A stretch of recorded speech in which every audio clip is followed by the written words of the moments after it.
Olá, pessoal, tudo bem? Sejam bem-vindos à nossa disciplina intitulada Projeto Político Pedagógico, Participação e Aprendizagem, que está inclusa dentro do nosso curso Liderança Educacional, Novas Abordagens para Inclusão e Acessibilidade. A nossa disciplina será dividida em 2 módulos, então o nosso presente encontro está relacionado ao nosso primeiro módulo, intitulado Gestão Democrática. Sou eu, professora Kênia Mendonça Diniz, que estarei com vocês, tanto no primeiro módulo, quanto no segundo módulo também. Eu vou fazer uma breve autodescrição da minha pessoa, para vocês me conhecerem um pouco. Eu sou morena clara, tenho os olhos castanhos escuros, cabelos longos, castanhos escuros também e liso. Estou agora, neste momento, com os cabelos presos. Estou usando brincos, colar e anéis. Estou vestindo um vestido florido. Para que nós possamos iniciar o conteúdo, na verdade, a apresentação da nossa aula de hoje, teremos como convidado o professor doutor Benjamin Xavier de Paula, que fará uma participação especialíssima no nosso encontro de hoje. Ele irá se apresentar e também fará uma autodescrição. Após esse momento inicial, nós realizaremos a nossa aula no formato de entrevista, trazendo para vocês os elementos centrais acerca da gestão democrática. Professor Benjamin, seja bem-vindo. Por favor, pode se apresentar. Olá, professora Kênia, muito obrigado pelo convite para estar aqui com os alunos nessa sala virtual. Eu sou o professor doutor Benjamin Xavier de Paula. Hoje eu sou pesquisador na Universidade de Brasília. Eu sou negro, careca, uso óculos, tenho nariz achatado, lábios bem carnudos e hoje eu estou vestindo uma camisa verde e uma bermuda azul.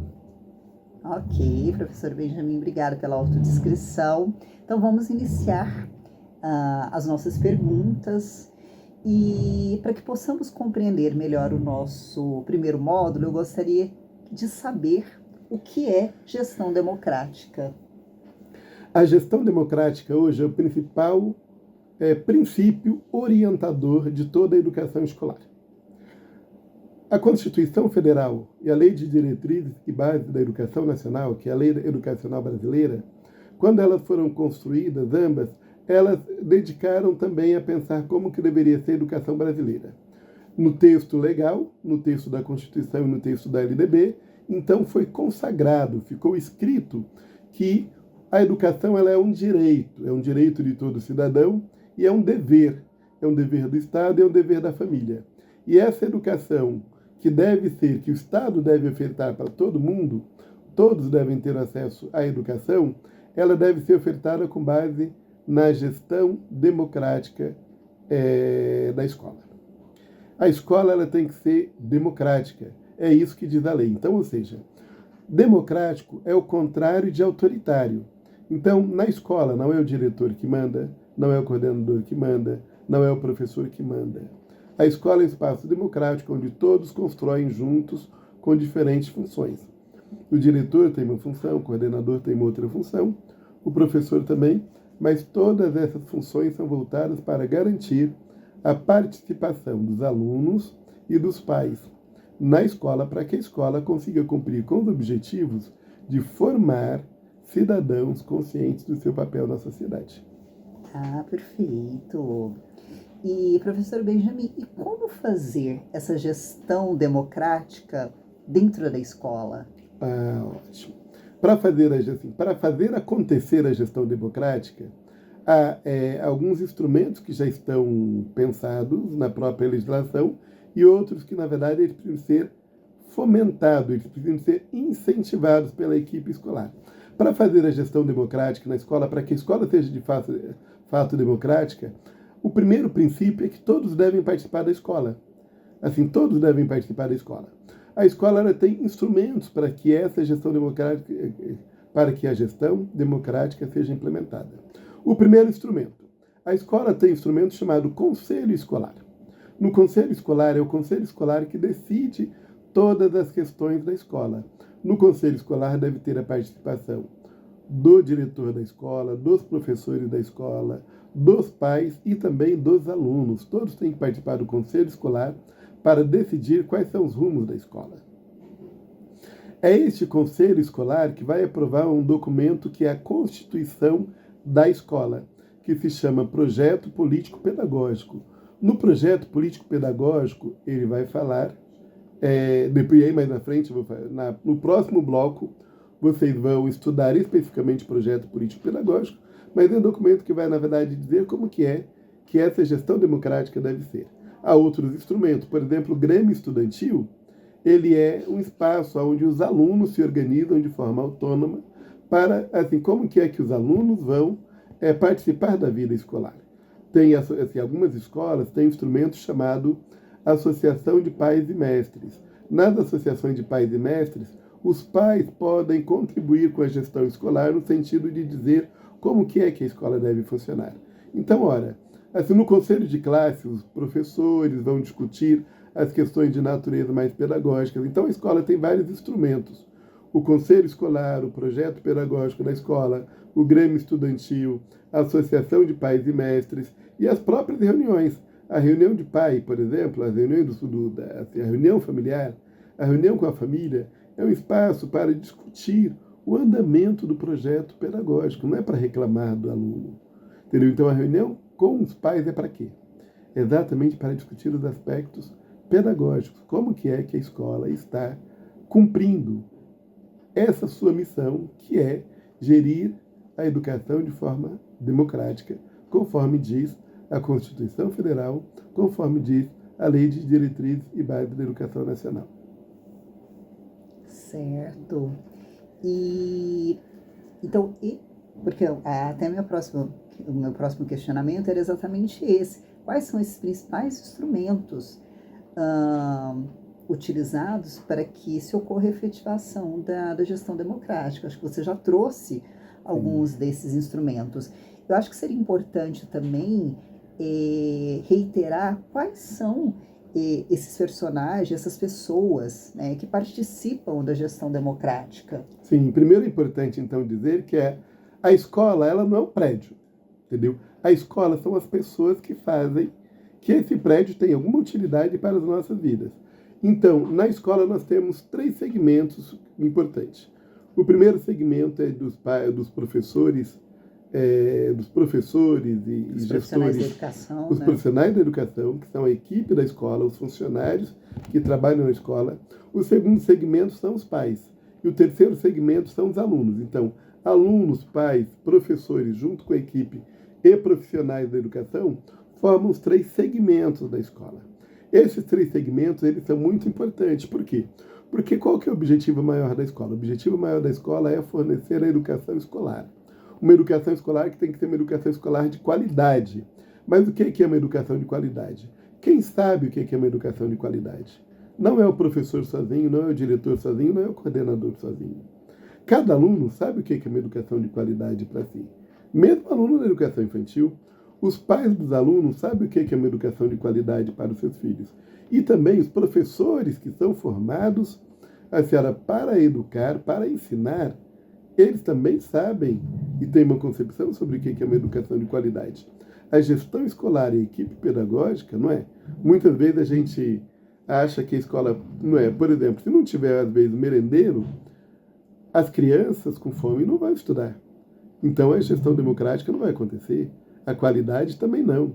Se a escola não tiver as pessoas que fazem a limpeza da escola, entendeu? A educação não vai acontecer, a gestão democrática também não. Então, nós temos esses diferentes segmentos, eles precisam se organizar. Precisam se organizar para pensar como que a escola deve ser organizada, como que a escola deve se desenvolver e como que cada um desses segmentos, pais, professores e alunos, pais, professores e profissionais da educação e alunos, como que esses 3 segmentos, eles têm que conversar um com o outro para decidir como que a escola vai organizar esse ensino de qualidade, que é a referência que está lá na legislação, né, na Constituição Federal, que está na Lei de Diretrizes da Educação, a senhora, porque que diz que a educação tem que ser ofertada com base no princípio da educação escolar democrática e uma educação tem que ser de qualidade. O que é essa educação de qualidade?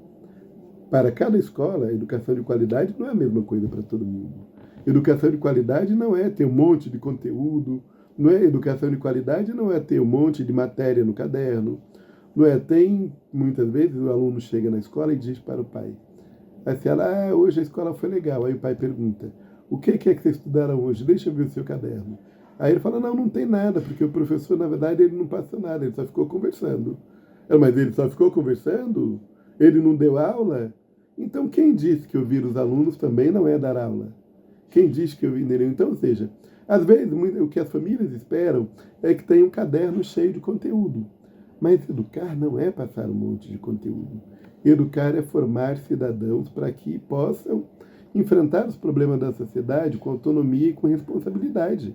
É isso que é educar. Quando a gente fala em educar, a educação começa na escola, ela se dá também na sociedade, mas ela tem a escola ela começa na família, né? Desculpa, começa na família, acontece na sociedade, mas a escola é espaço da educação escolar. A educação escolar ela é sinônimo de ensino. Na escola, então, nós vamos ensinar aquilo que da cultura é importante para que os alunos aprendam. Mas então o que é importante? É só conteúdo? Não. Atitude? Não é. Uma educação democrática, ela não pode ser uma educação machista. Uma educação democrática, ela não pode ser uma educação que tenha preconceitos. Sexista. Essa educação não pode ser uma educação sexista. A educação democrática não pode ter preconceito em relação às pessoas homossexuais, às pessoas transexuais. Uma educação democrática não pode ter preconceito em relação a alunos portadores de deficiência. A educação democrática não pode ter preconceito em relação às mulheres.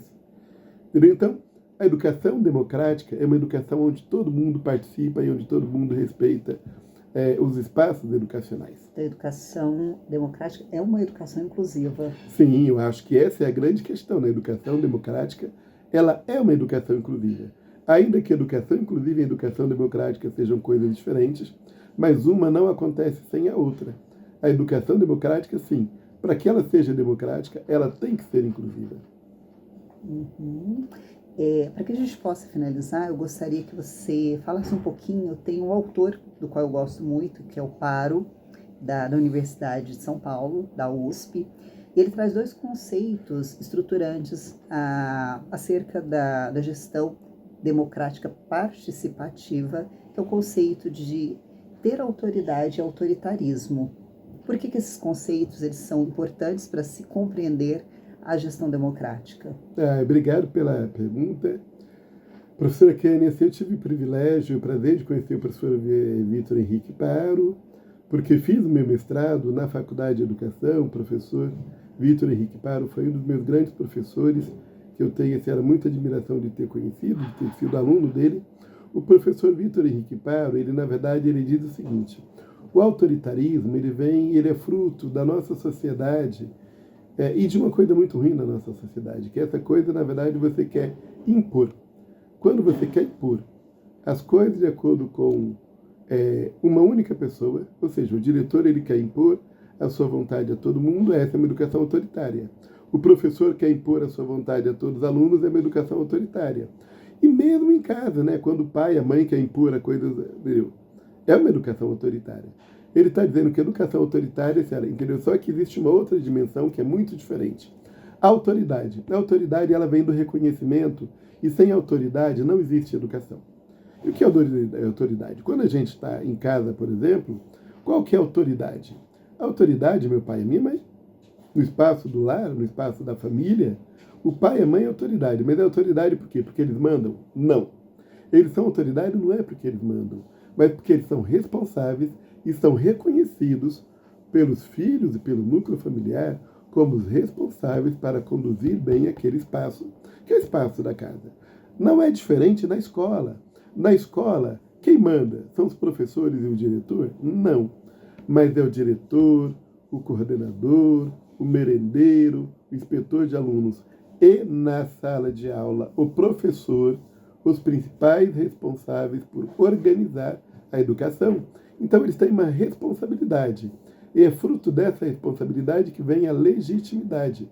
Eles são as pessoas legítimas para organizar a educação naquele espaço. Então isso é autoridade, a autoridade que vem da legitimidade do pai, da mãe, do professor, da professora, do gestor escolar, do diretor, da diretora, do coordenador. Então é isso que é a autoridade. Sem ela, a educação não acontece.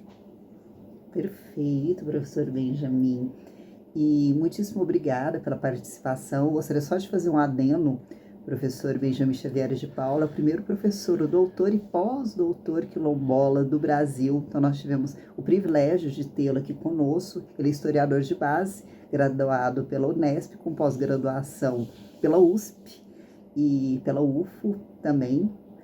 Ele é professor concursado há mais de 20 anos, está na universidade aí em torno de 25 anos. Então, é um privilégio tê-lo aqui conosco. Muitíssimo obrigada. E até o nosso segundo módulo, no qual nós iremos problematizar, discutir e refletir acerca do projeto político-pedagógico, articulado também com a questão da inclusão. Certo? Muito obrigada. Eu que agradeço, professora Kênia. Muito obrigado a todos e todas.